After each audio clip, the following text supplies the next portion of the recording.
আসসালামু আলাইকুম এভরিওয়ান। আশা করি সবাই ভালো আছেন। আপনাদের দোয়ায় আমিও ভালো আছি।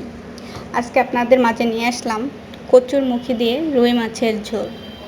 খুব সহজেই একটি রান্না। প্রথমে আমি মাছটাকে হলুদ লবণ দিয়ে মাখিয়ে তেলটা গরম করে 3-4 মিনিট ভালোভাবে ভেজে নেব। ভাজা হয়ে গেলে মাছটা আমি তুলে নেব। ওই তেলের মাঝে আমি পেঁয়াজ কুচি দিয়ে দেব। পেঁয়াজটা একটু হালকা 2 মিনিট ভেজে আদা রসুন বাটা দিয়ে দেব। আদা রসুনটা একটু 2-1 মিনিট ভালোভাবে ভেজে নেব।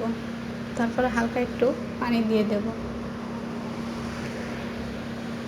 এর ভিতর আমি গুঁড়া মশলাগুলো দিয়ে দেব। 1 টেবিল চামচ মরিচের গুঁড়া, 1 টেবিল চামচ হলুদের গুঁড়া, 1 টেবিল স্পুন লবণ। এটাকে এখন ভালোভাবে আমি কষিয়ে নেব। যত ভালোভাবে কষিয়ে নেবে তত তরকারিটা মজা হবে। আমি ভালোভাবে এটা কষিয়ে নেব। 4-5 মিনিট সময় নিয়ে কষিয়ে নেব। কষানো হয়ে গেলে এবার আমি আগে থেকে ফ্রেশ কেটে রাখা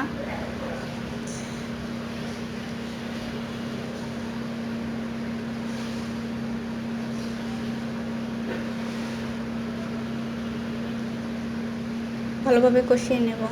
কষানো আমার হয়ে গেছে।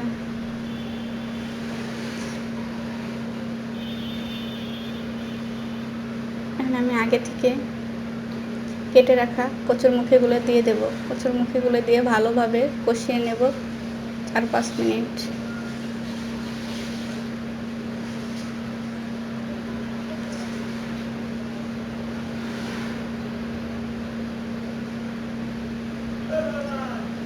মাঝে আমি 2-3 বার ঢাকনা উঠিয়ে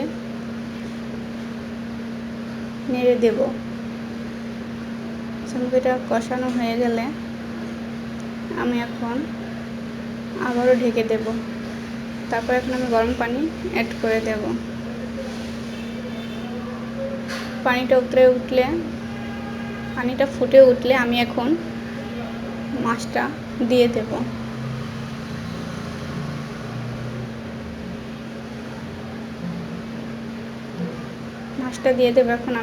মাছটা দিয়ে আমি আবারও ঢেকে দেব। 4-5 মিনিট রান্না করে নেব।